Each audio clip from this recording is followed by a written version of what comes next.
Welcome to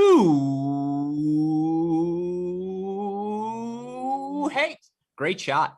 This is the Great Shot Podcast, a Cracked Racquets and Tennis Channel Podcast Network production. My name is Alex Gruskin. On today's show, we've got another edition of The Deciding Point for all of you listeners, our weekly breakdown of all of the action happening across the Division I college tennis world. Of course, it's a Thursday. That means we're talking about all the men's action that's happened over the course of the past week. So many storylines for us to discuss. Of course, we have SEC conference play officially underway. You can catch all of Friday's SEC action on each of the team websites, brought to you via our Cracked Racquets Cross Court Cast, which we have rebranded and are excited to bring to you each and every week throughout the course of the season. Of course, we'll be talking all things Big Ten on our Cracked Racquets YouTube channel on Sunday. We also have that Michigan-Baylor match on our channel, so we hope you tune into that. But of course, before we get to those matches, we got to talk about everything that's happened since. And that, of course, means running through some of the big SEC results. Maddie's Duke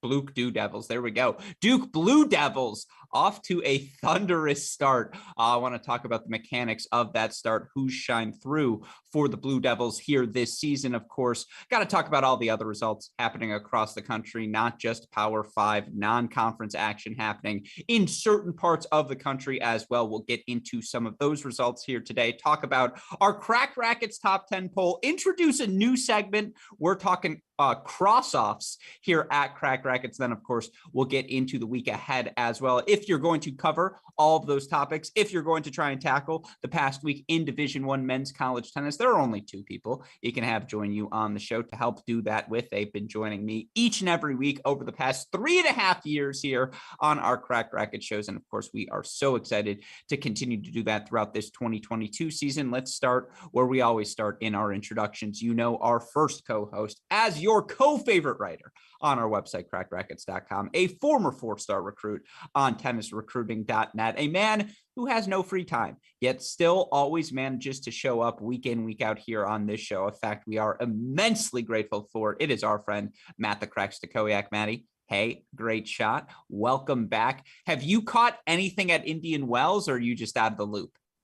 I'm out of the loop, man. I heard Nick Kyrgios was doing pretty well. Yeah, so he was up a break. So we're recording this 7 p.m. Thursday. Served for the first set 5-4 against Rafa, got broken for 5-all. Oh, wow. Okay. Yeah, so you haven't missed much. Things are where you left them in the haven't missed much.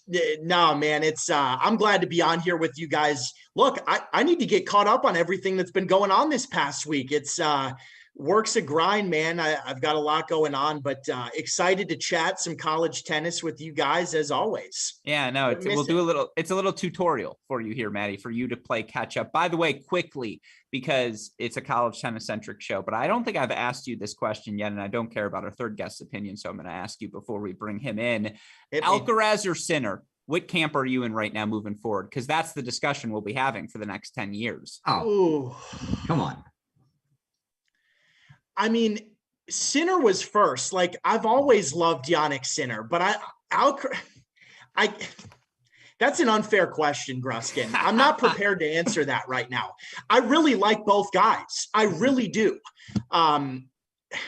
See, this is why I like you, though, because if you're not prepared, you're not ready to talk about it. We got 10 years. Don't worry. I don't need a firm answer today. Yeah, we'll see. I mean, I think Alcaraz may have the higher potential. But Yannick Sinner, man, ever since I saw that guy play, there's something about him that I just really, really like. Hopefully we see them battle it out, like you said, for 10 plus years. That's what I want. You know, Tony Bresky still says, hey, you guys got a year of eligibility if you want to come play. So don't count them out of the college tennis ranks quite yet. But no, I mean, this has been a running thing. I'm bringing it up now on as many podcasts as I can. Here's how I describe it. Carlos Alcaraz isn't the GOAT yet, but he's also not the GOAT. It's like most tennis players, 99.7% of tennis players, by the time they're 20 years old, you can say definitively, you are not going to be the greatest of all time. I can't say that about Carlos Alcaraz quite yet. Sinner's like right on that border where it's like, no. I agree with you. He's not the greatest of all time. But can you definitively tell me, Maddie, that Carlos Alcaraz will not be the greatest of all time right now? What kind of question is that? Look, you got to fill 365 days of podcasts, my friend. Carlos Alcaraz is nowhere near the GOAT. What No, did I miss? He's not the greatest of all time. I agree with you. But I'm saying in the long-term discussion, who are the players that are the greatest of all time? Djokovic is in that discussion, obviously. Nadal is in that discussion, obviously. Federer in that discussion. Don't Yuri put Carlos Vesely's not Alcaraz in that discussion. Alex de Minaur is not in that discussion. Carlos Alcaraz has not been eliminated from that discussion. You know what? It's a stalemate between us. This is the perfect time to bring in the professor, our third guest. Of course, you know him. Let's see what he has to say. Forefather of the formula, our friend Chris Halioris. Chris, hey, great shot. Where are you on this discussion? Well, first of all, the first question is Alcaraz. Yeah. The second, the second question is, of course, he's not anywhere near Alcaraz, meaning I take Alcaraz over Sinner. Like sure. Sinner, I'm with you, Matt. Sinner has such easy power and strokes. It's kind of like watching Sebi Korda, but but it's almost like he kind of got to a point and stalled a little bit, right? And Alcaraz hasn't done that yet, so I would lean that way. But and I know what Gruskin's saying. He's saying, hey, are we in a spot where 10 or 15 years from now, it is potentially possible that we could be saying Alcaraz is the GOAT, right? Like it's too early to determine that. Well, yeah, all he's saying is you can't say it won't happen. Like there are people like with Alex de Minaur, he's saying exactly. That's not going to happen, period. Exactly. Like there's under no circumstances. Even Medvedev, Zverev, Tsitsipas have been eliminated from that conversation. They could be all-time greats. They're not going to be the greatest of all time. I can't definitively say Carlos Alcaraz will not be the greatest of all time. We're really off the deep end here. This is great. I'll say it for you. He's not going to be. Yeah. I don't think so. Probably right. But I'm not wrong yet. By the way, Sinner's on the border of that conversation still as well. I say 21. If you're 20, if you have turned 22 and you don't have a Grand Slam title, I'm eliminating you from that conversation. But I think right now the GOAT conversation is Djokovic, Nadal, Federer. I would throw Alcaraz in there. Not really, but he's not eliminated. I'm saying who hasn't been eliminated from the discussion. Excuse me. Those three, Alcaraz, Sinner, peak end Felix, and then Jerry Shang, who just doesn't lose futures matches ever. And he's like 17 years old. And I'm like, all right, you haven't been eliminated yet either. But anyway, on that criteria, you can't throw Brooksby out. No, if Trevor hasn't turned pro officially, no, I did this segment with Damian Kust and we entertained Brooksby, and it's right. He's also just off the list, but not again, Sinner's made a Miami final. Like you say, he stalled. He made quarterfinals at the Australian Open this year. He, beat Zverev to make a quarterfinals at the French Open in 2020. He's done some really good things. Still waiting for that definitive breakthrough run. We saved that conversation for the mini break. You can check that out tomorrow. Damian Kust and myself go far too deep into that conversation. But of course, here we're going to talk college tennis. I promise, folks, the rest of the way. And of course, the reason we're able to do that each week on The Deciding Point is because of the support we get from our friends at SwingVision. And of course, you guys know SwingVision, artificial intelligence for your tennis. It's the simplest way to get better in the most efficient way possible. All you got to do, download the app, set it up while you play. You'll get all the information you're looking for. A full film breakdown. Now, I have asked our friends at SwingVision if I can be the voice telling you what you need to improve in an automated artificial way. Still no approval there. We're working on it. Don't you want me to say yeah, that forehand sucked, but here's how you can get better. As soon as they approve, maybe some messages from you guys would help. We'll have that happening. But for now, trust me, it's the best in the game. It's at the forefront of all things technological development in tennis. Learn more about the SwingVision app by clicking on the link in the description to this podcast. And again, once you sign up, use our promo code CRACK20. You'll let them know we sent you there. $20 discount, 14-day pro trial. Shout out to our friends at SwingVision. Shout out to our longtime friends at Turner as well. For just about as long as we've been doing this podcast, gentlemen, we've had Turna on as a sponsor here of the Great Shot podcast. And of course, it's a brand we're proud to partner with, as it is the defining brand. It is the name brand recognition, I would say, in all things tennis grips. But of course, Turna does more than that. It's not just grips, it's strings, it's dampeners, it's anything you might need from an equipment standpoint. Contact our friends at Turna to join the team by contacting and emailing sales@uniquesports.com. You let them know we sent you. They'll hook you up with free samples. They'll hook you up with discounted pricing. Again, email sales@uniquesports.com. Or by the way, just shop for Turna wherever you buy your tennis goods. Hopefully that's at tennispoint.com as well. With all of that said, 10 minutes in, we should probably talk some college tennis. So let's do that now. And again, we got plenty of things for us to discuss, but the place we have to start today's show, you look for the University of Tennessee coming into the national indoors in Seattle. They had one loss on their resume, right? That was a one loss in Columbus, where just about everyone, and not just about, absolutely everyone had lost heading into the national indoors as well. You look for the team, they face some adversity throughout the course of the season. Of course, we thought maybe we're going to get to see Blaise Bicknell. Maddie never did. Maddie proven correct. There is no Blaise Bicknell for them this season. Martin Prada, the senior who was number 3 singles for them last year, had a very good season. He's just been injured and, lacking confidence throughout the course of the year. So that's another man down. And, certainly with the recent injury of Johannes Monday, it was a massive loss for them this weekend. And you look for them certainly, and we'll talk about the Gators after this, but 5-2 loss for them against Florida. We'll talk about that in a second. The big one we have to start though, 4-3 loss to South Carolina at home. And this was a match where, if you watch this one, folks, and we were fortunate enough to be able to feature it on our Cracked Racquets SEC broadcast, drama, defining that result. Of course, things come down to a 3-all scenario at the number 3 single spot, I believe. No, number 4. Where am I here, Chris? Was it 3? Number 3. Yeah, it was the number 3 single spot. And again, that's because there's no Johannes, in the lineup for Tennessee this week. So that moves everyone up. Yeah, you still have Walton at 1, but Hud's playing 2. And, again, you've got to move Diaz up to 3. And Diaz has been great this season. There's no denying that. And, again, 6-all, third set. He's taken on Connor Thompson, wins the first, and he had been nipping on Thompson's heels, had some chances in some return games, had been holding fairly comfortably to get to 6-all. And of course, Diaz is a guy who's clinched a bunch of big matches for Tennessee this season. 6-all, wins the first point, 1-0. First serve, Thompson. Thompson hits it. Diaz calls it wide. There's a delay and momentary confusion, and then an overrule from a sideline official located behind Diaz on the return. That's his 4th overrule of the match, means the tiebreaker, a game penalty, goes to Thompson. And with that, it's a 4-3 victory for South Carolina.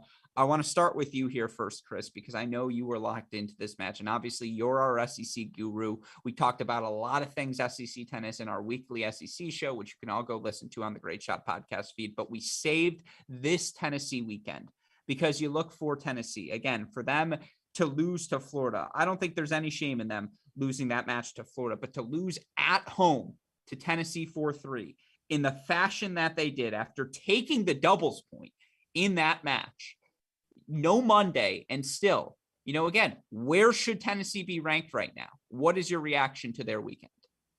Well, first of all, I'll take exception to no shame in losing to Florida. That was just an awful effort. So hide your heads. That was shameful. But we'll start with South Carolina. I mean, just even without the breaker, right? So Diaz loses it at 3-all in a breaker. They lost them. They won doubles, for crying out loud.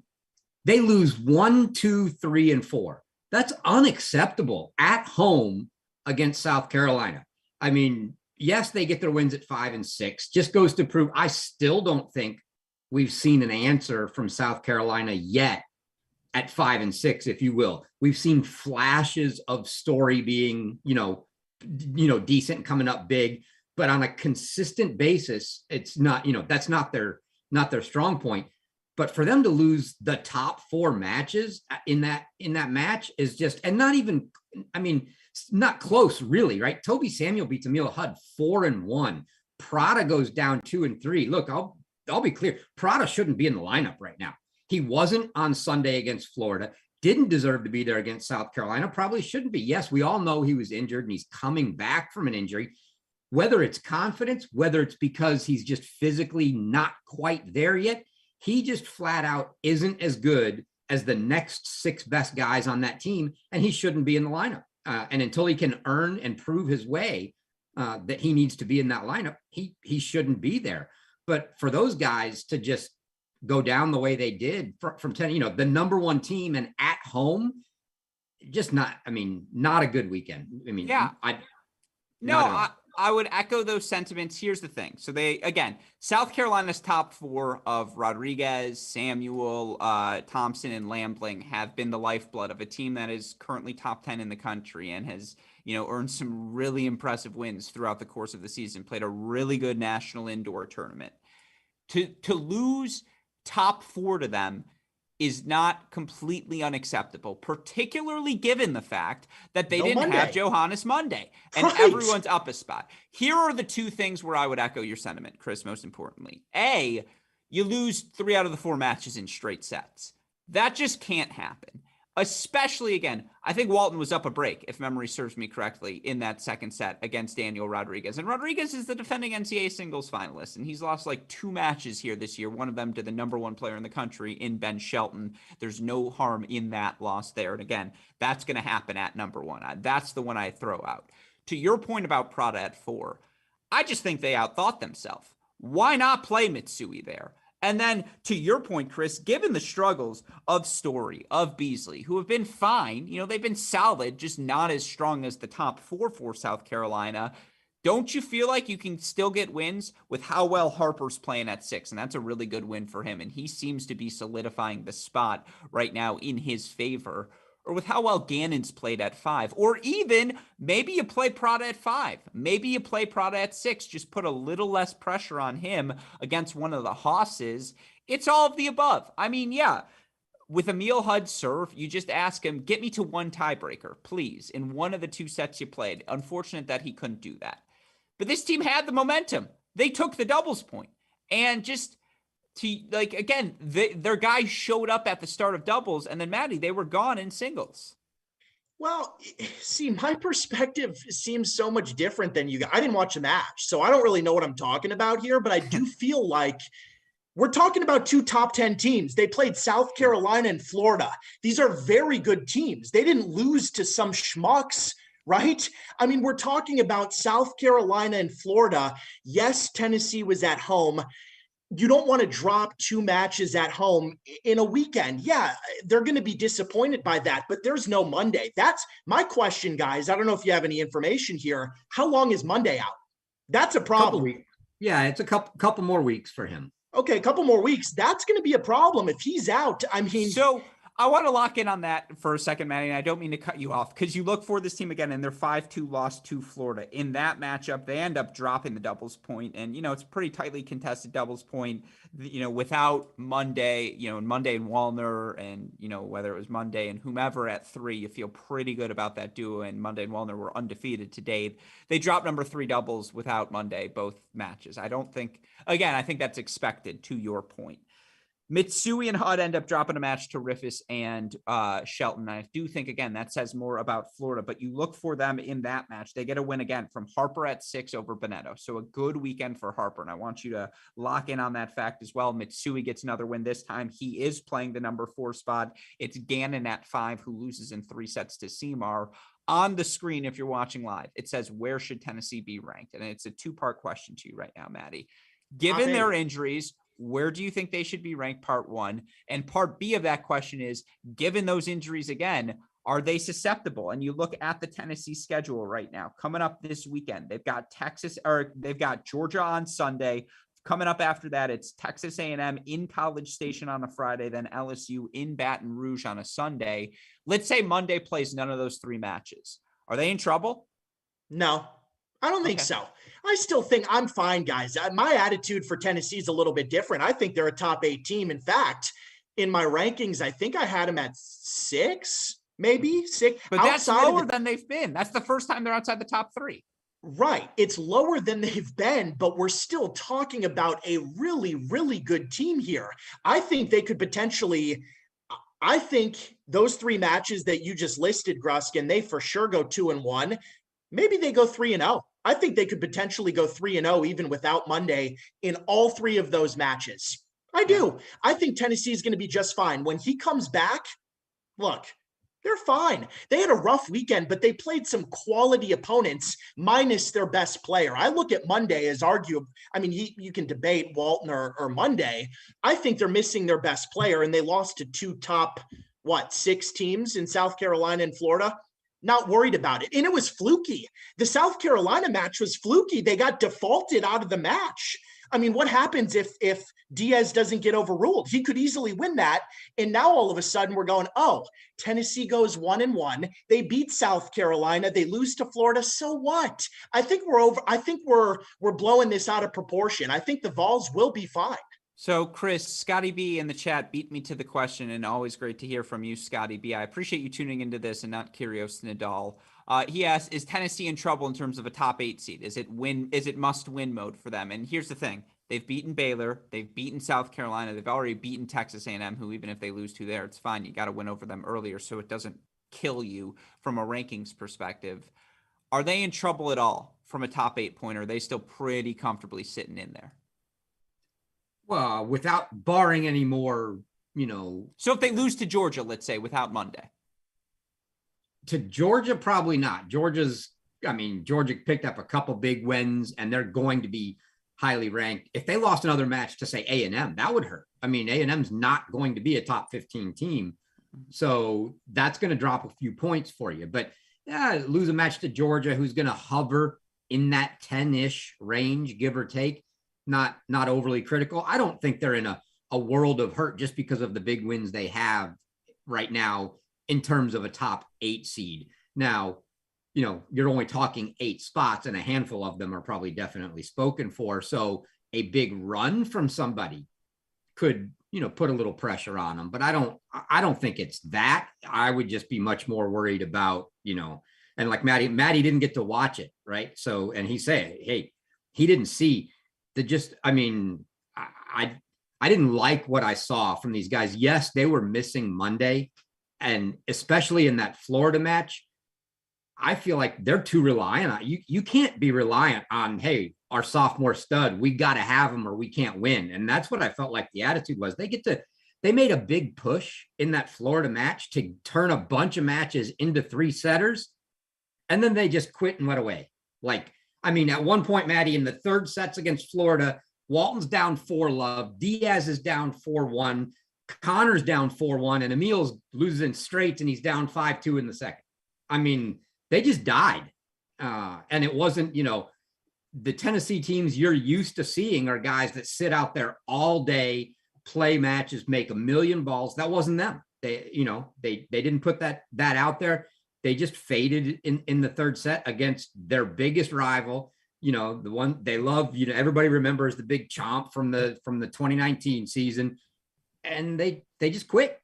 So, yes, I'm with you, Maddie. I think if and when Monday comes back down the road, if you're looking at NCAA time, sure, then, he's going to be a help. But these guys can't be sitting there thinking, oh, if we don't have Johannes, we're just not that Johannes. We're not that, we're not going to beat Florida. We're not going to beat South Carolina. That can't be the attitude. And that's the feeling I got.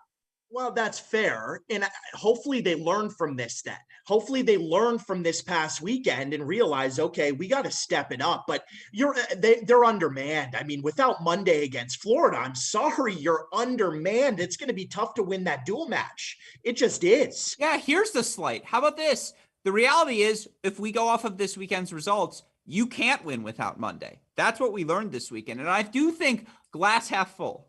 Mitsui's Mitsui. We know if you can get him at 5 or 6 at the NCAA tournament, you feel good about him against just about anyone. The freshman's been that good. If Harper's going to continue to play this well at 6 and he's finally healthy for the first time in years, you feel like he's got a shot against just about everyone as well. The real ones to me, Hutt at 2, Diaz at 3, and if you're going to stick with it, Prada or Gannon or whatever you're going to do at that 4 spot. Those core 3, because Walton, I think he played a good 3-set match against Shelton. That's just going to happen. My thing is, to Maddie's point, one of those 3 guys in the center of the lineup who are earning a lot of wins at a spot down, well, with no Monday, at least one of you needs to step up. Probably 2 of you on a match-by-match basis. And you're just, to your point again, there's so much stress now. Walton, Harper, Mitsui, Hutt. You guys better win in doubles, because if you don't, we're down 1-0. And as we've seen in singles, things are now a lot harder. But it's like, you guys, we expect you to win. Harper and Walton, you're playing 2 doubles. You're the NCAA champs. You better freaking win. We need you to be locks, because that pathway, that margin is just slimmer without him. And so, again, big picture, get healthy. And I think everything flips. I agree with you. At the same time, it was a weird result. Now, on the flip side of it, I think we learned a lot about Florida this week. And, Chris, this is something you and I discussed at length in the SEC show. So just to recap for Florida, 4-0 win over Georgia, 5-2 win over Tennessee, 7-0 win over Illinois. You look for them, Maddie. And here's the big thing. Shelton and Rifus now are just on match win streaks. They've won, I believe, 5 in a row each. And, now they've beaten Kentucky. They've beaten Georgia. They've beaten Tennessee. They've beaten South Carolina. Sure, South Carolina was without Thompson and without Samuel, but that's not their fault. They've beaten all 4 of the highest ranked other teams in the SEC. My question is, A, should they be ranked number 1? But B, do they look like the number 1 team in the country again? Yeah, they should. Who is my pick to win the championship this year, Gruskin? I believe the Florida Gators. That's correct. So yes, this is what I thought we were going to see. I expected this. Shelton, Rifus, these guys to get hot, go on a run. I mean, yeah, I think you could easily make the case that they should be the number 1 team in the country. Absolutely no question about it. They're playing better than anybody else right now. They're outdoors. We're past the indoor season. This is where the Gators thrive, and they're showing it. I'm not surprised at all. They're the best team. We're going to relitigate this again, but I'm going first to you, Maddie, and then I want your opinion, Chris, on all of these questions as well.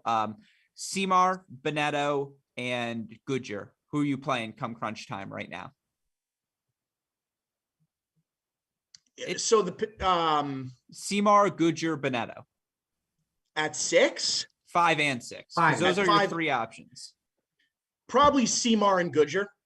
That's who you go with. So Chris, I think, disagrees. Chris probably disagrees, but Bonetto's younger. I mean, in the tournament, right? When we're talking postseason play, we know Seymour and Goodyear have gone all the way. I mean, they've done it all. I mean, I want those guys on the court for me, unless Bonetto is just to the point where you can't take him off the court, where he is just not going to lose at all.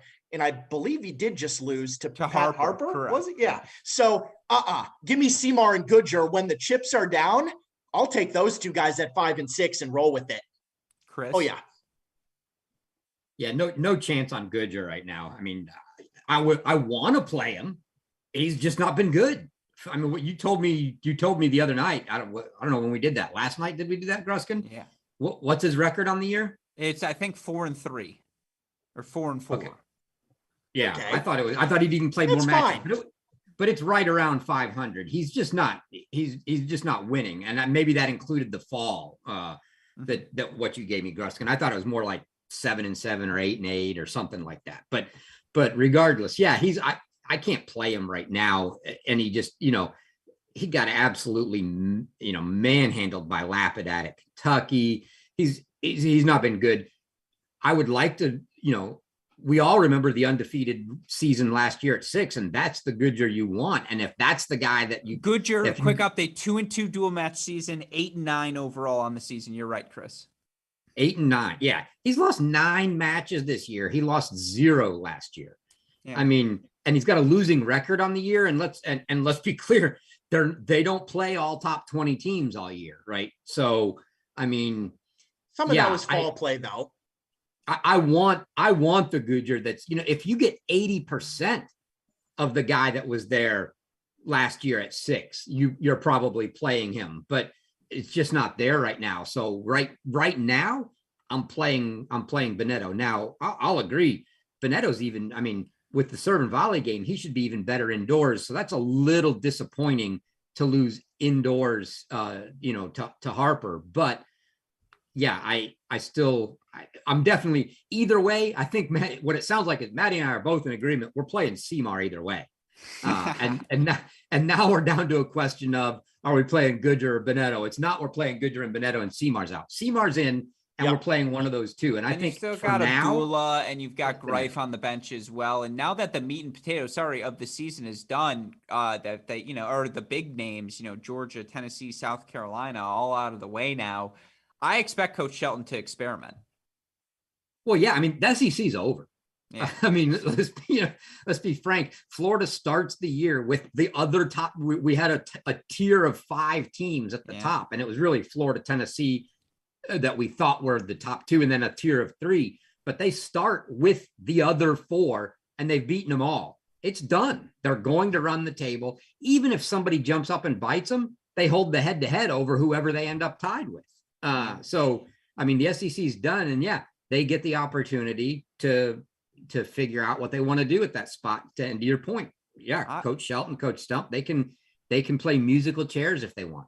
I really hope they're just like, hey, South Carolina, you want to redo that? Like, that was no fun for any of us. You guys come down here to Gainesville again. We'll try that again. Bring Thompson, bring Samuel. Let's see what the real matchup is. No, it's again, the Gators have looked exceptional. And, you know, Riff is at one point in the season was 500, and now he's won 5 in a row. Ditto with Shelton, who's gone from the number 2 spot where he was struggling to the number 1 spot where he's now thriving. And again, to beat Draxel, to beat Rodriguez, to beat Hamish Stewart, to beat, you know, Adam Walton, all of these guys, Shelton's reminding everyone why he is the number 1 ranked player in the country. And so should the Gators be ranked number 1 right now? As Chris and I discussed, we say no. It should probably be Ohio State based on the resume. A 4-3 loss to TCU. You've beaten just about everyone else, but are the Gators the best team in the country again?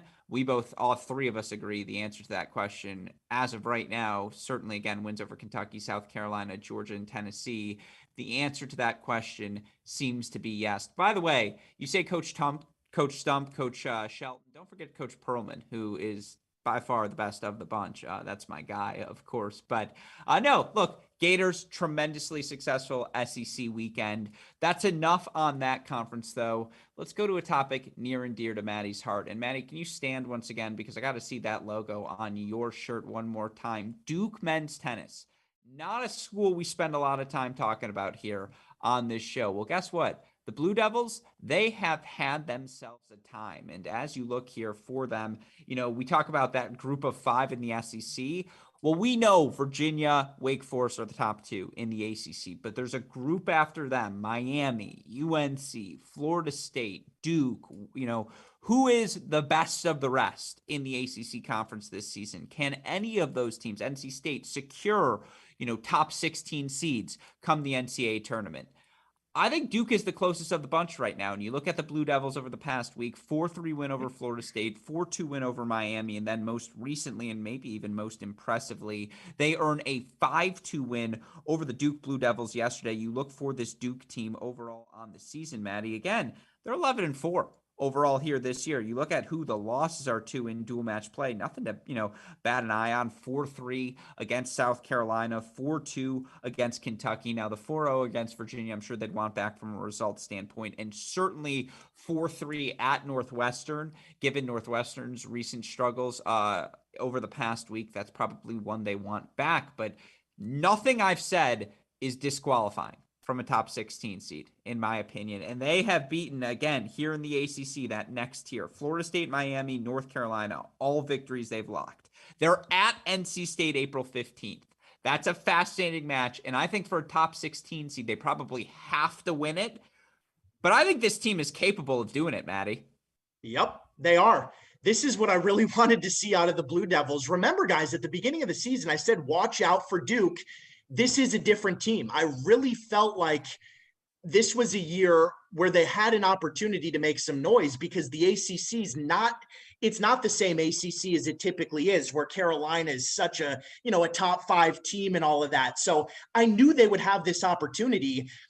3 of those 4 losses, Gruskin, that you mentioned, they probably could have and should have won. I mean, the South Carolina match, God, they were so close to winning that. I mean, that came down to a couple of points. Same with Northwestern. Garrett was up in that final match in the 3rd set on Foreman. Easily could have won that. I was at the Kentucky match. Should have won dubs. That doubles point was tough. Duke was up breaks on multiple courts. They dropped it, and they couldn't recover in singles. But, man, I mean, this team is starting to gel. They're starting to feel it. And I'm not that surprised. I'm not that surprised. This is a more mature Duke team this year. They just have to ride it out now. That NC State match is going to be huge. But if they keep playing this way, I mean, top 16 for sure. I think they can easily do it. And I expect them to do it now. And Chris, I want to know how possible it is from a math standpoint, but just for some context, Blue Devils 8-4 at the number 3 double spot, but they've been bad in doubles. 18-21 overall in individual double sets this season. That's just not going to get you many doubles points. But on the flip side, and it starts with a guy near and dear to my heart from my hometown, Andrew Zhang at Duke, who won his ITA regional. He has ridden that to the most successful dual match season of his career, and he's 8-2 now in dual match play, 7-2 at the number 2 single spot. When you combined him with Garrett Johns, who's 8-4 at the 1 spot, and you feel like you got a chance in both of those matches, even against the South Carolinas of the world, the Virginias of the world, the Wake, even maybe against Wake Forest, you say, hey, we take the top 2. And then, if we can just sneak out one more in doubles, we can pull off the upset, because that's how confident you feel about Johns and Zhang up top. And then, for them, they're 12-3 at the number 5 position. And you look, Andrew Dale, 9-2 overall, but 7-0 at the 5 position. You just look again across the board, they've got 8-2, 6-2s. They're just getting a bunch of contributions from a bunch of different guys in singles. Chris, does this team have what it takes to make a top 16 push? Is there enough math left on the board, or do they have to upset the Wake Forest of the world? No, there's enough math. I mean, look, next week we go to 6 wins. They're already, with the win over North Carolina, they're projected at 16 right now for next week. Now, 3 more wins after that have to count before we go to NCAAs, and those are their weak spots right now. They don't have really points at those 7th, 8th, and 9th win spots, but they've got matches with, and forget the closing weekend. I will say this. You said they have to win at NC State. I'll say I think they probably have to split the weekend. Granted, the NC State win is more likely, but They finish at NC State, at Wake Forest. I think they need one of those. But, Boston College is not going to be worth anything. They've got Notre Dame, Louisville, Georgia Tech.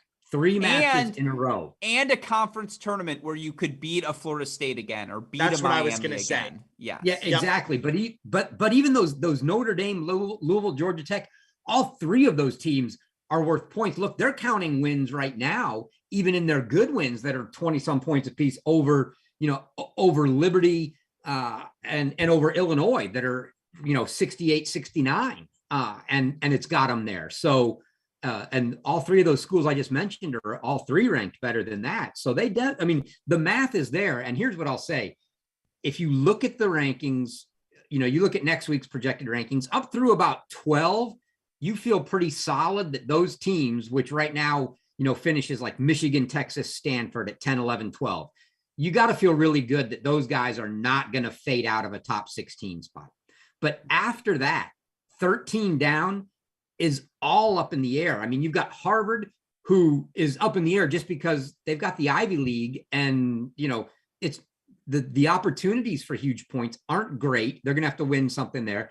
Kentucky is, they're gonna be battling. USC, we saw what just happened to them.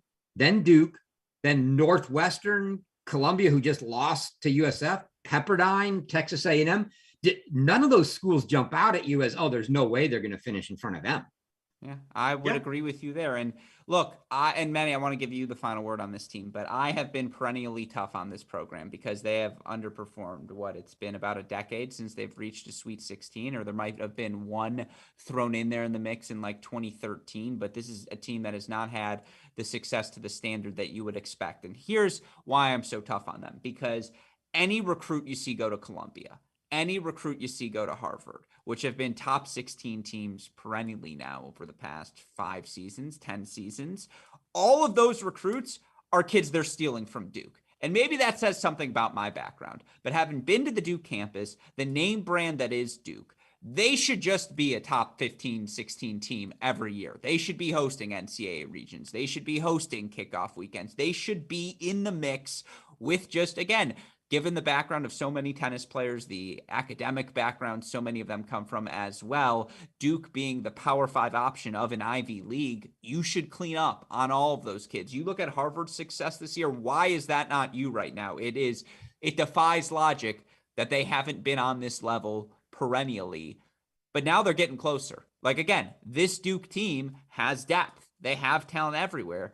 And they've got some guys at the top, Maddie, in Johns and Zhang, that I think just give them a shot against all of the good teams. Like, it doesn't matter if you're a Louisville or if you're a Virginia. Yeah, I mean, Gruskin, there's been a lot that's happened over the past, Sure. 8 to 10 years within the program. I mean, some things that, just some tough moments. But you're right. I mean, Duke, look, it's Duke. It's the best university there is out there. They should be good. They should be. I'm just excited for them now that it seems like this team is starting to gel. They're playing for each other. And they've got some talent there too. Connor Krug is another guy that stepped up as a freshman. He's really joined this team and, fit in seamlessly, and he's playing really well. I mean, that kid's talented, big kid. I like his game.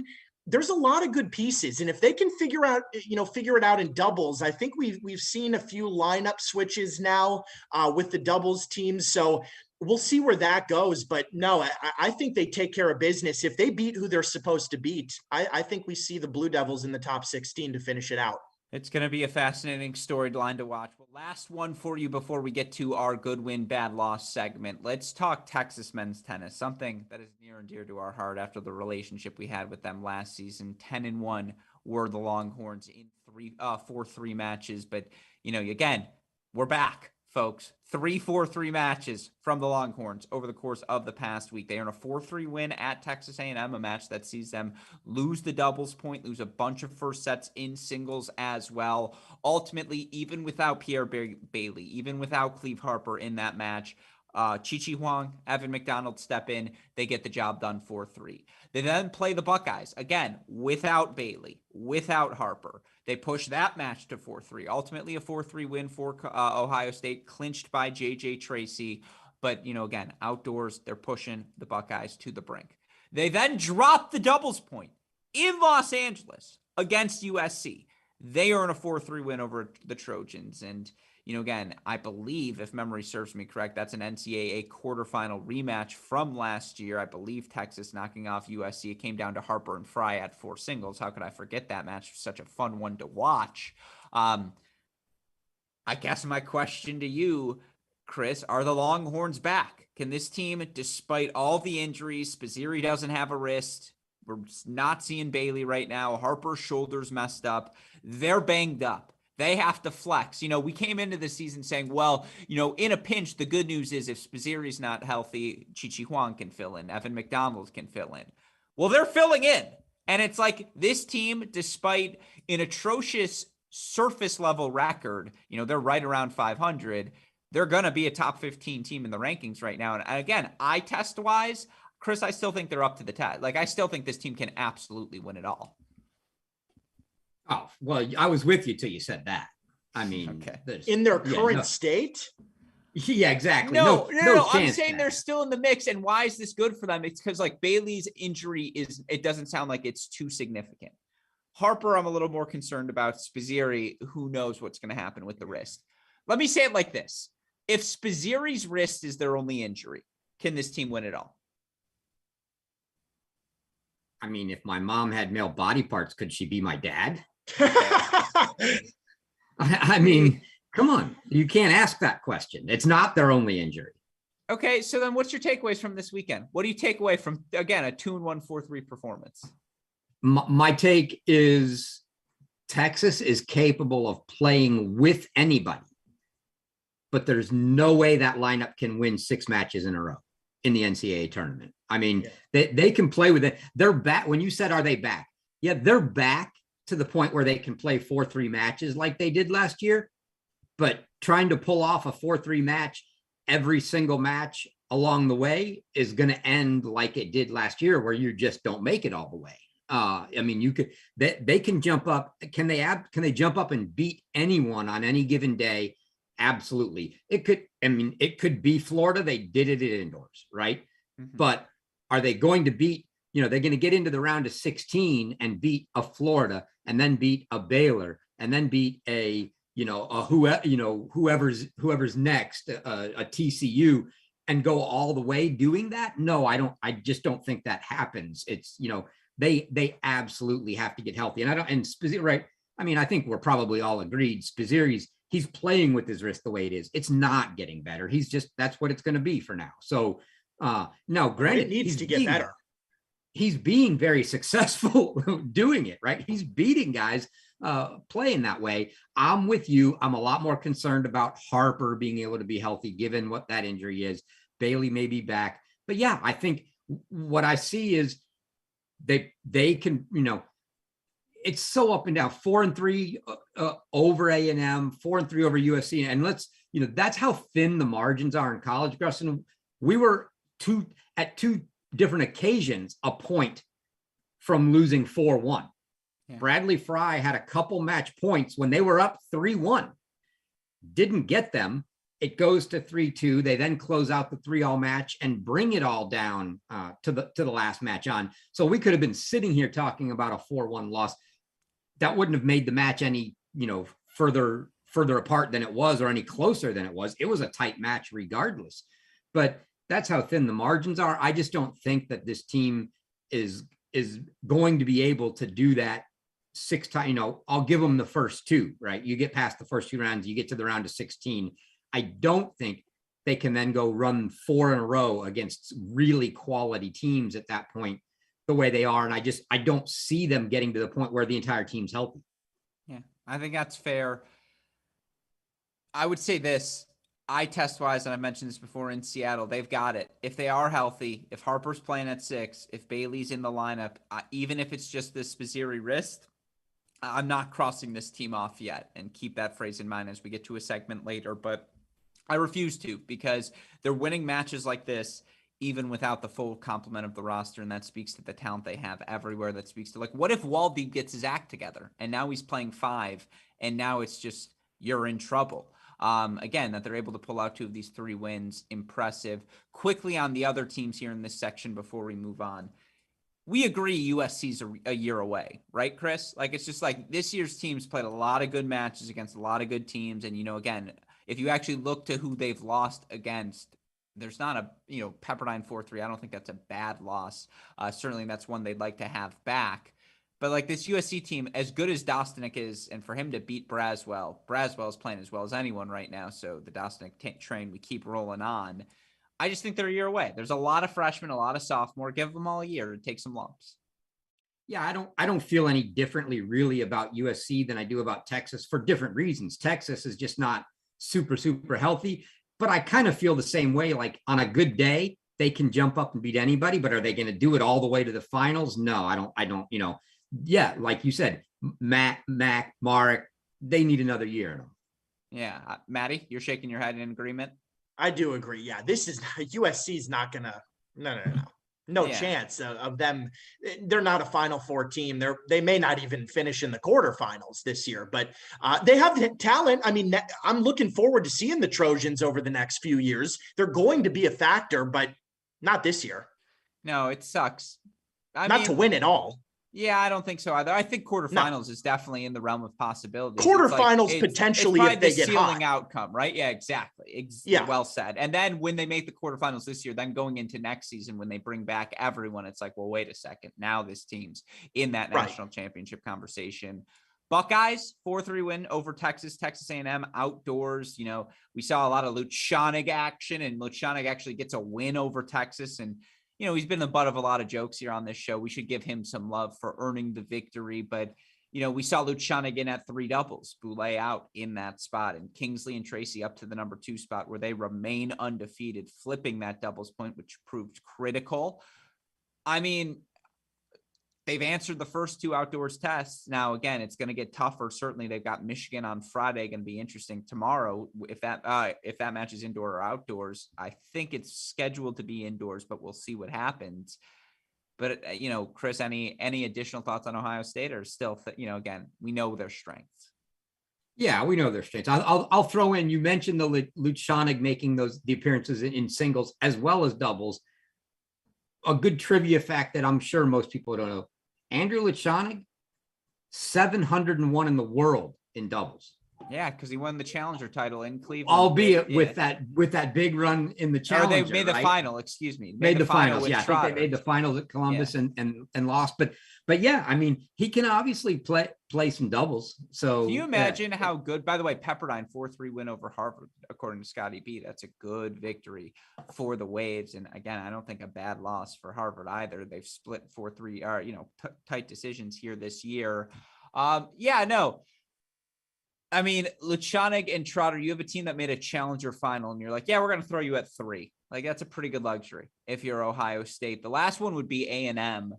I know they had the 5-match losing streak. I know, now they've been knocked out by the Buckeyes, and I like this A&M team. I think they're also one next year. They're a year away sort of team because they're going to bring everyone back. Shachter, Perego, Rollins, and Ross and Casper and just all of these guys. They got a lot of guys. And so the depth they're going to be able to bring into next season, they might be 2 years away from a serious run, but that core, Chris, is going to be in the mix. Yeah, I don't disagree. Yeah, Maddie, you're shaking your head as well in agreement. Yeah, they need a bit of an infusion of talent though. Like if they want to be like a top 5, I mean, remember guys, A&M, we were talking about Vachereau and Aguilar and Habib and the talent was just, they had the talent to be a top 5 team. It's not there now. They don't have, I agree, Gruskin, they have the guys, right? They have a lot of guys. They have a lot of depth. They need an infusion of talent. They need to bring in some transfers or somebody. I disagree with you. I think that it's all a year away. I don't think young. So. I don't think so. If your argument is they need one of those guys, a Vachereau, a Habib, just to really anchor that top of the lineup, not to slight, a Shachter, who I think can be competitive with everyone. But if you got a bona fide number one, I don't know. They're going to be really competitive at 4, 5, 6. Perot and again, these guys. They're just Perot's not playing 4, 5, 6. But I'm saying 2 years from now, they're going to be a nightmare. Nope. We'll see. We'll put. They need more talent. If they're going to be a title contender. Now they could be a top 10, top 12-ish team for sure. But if they're going to be a Final Four caliber team, top 4, top 5. No. This roster won't do it. Interesting. All right. That's something for us to monitor, I suppose, over the course of the next couple of seasons. But with that in mind, let's move to our new game we have brought here at Cracked Racquets. That, of course, a game we call Good Win, Bad Loss. And, today is going to be a little bit different since I know Maddie hasn't caught up on a lot of these matches. He'll have to bring this in again. We'll get quick decisions from him. I'll try to alternate between you guys because if we talk about every question together, obviously this segment will take too long. Let's start with the ACC. Yes, UNC lost to Duke, but UNC 4-0 win over Miami. Good win, Tar Heels. Bad loss, Canes. What say you, Chris? Bad loss for Miami. Maddie? Agreed. Can't be losing 4-0. Can't be losing to this Carolina team 4-0. I agree. At home. Yeah. Bad loss. Okay. It's hard to disagree. I will say this. Cernak belongs on a better team. And I'm not trying to be disrespectful to the rest of the Tar Heels, but Cernak is the guy who you just have that championship note. Like he was so good at 4. He was just the perfect 4 on that roster. And to go from that position where you're the guy to this team where like, he still is like, all right, I'm going to put my point on the board and you're just struggling. I'm going to do a documentary on Logan Zapp someday. And I'm not going to explain why, but I think you both get what I'm saying. Because if Zapp clicks fast, I mean, it's a different past 12 months. But anyways, yeah, I agree. Probably lean bad loss for Miami, specifically because that match, again, was played at home. You move on here. Georgia, 4-3 over South Carolina. Came after South Carolina had the 4-3 victory in Tennessee. They've had their entire lineup. Good win, bad loss, Chris. Oh, good win. I agree with you, Maddie. Yes, that's a good win for Georgia. I didn't even know that happened. Great win for Georgia. That's what I wanted them. That's what I've been wanting the Bulldogs to do. Great job. We talked last week, Maddie, about how we would, I said I wasn't ready to dismiss them out of that next tier and you guys wanted to. And I said, well, I don't expect them to beat Florida, but it's going to be that South Carolina match where we find out, like, are they in the tier or are they not? And against a full lineup, they did it.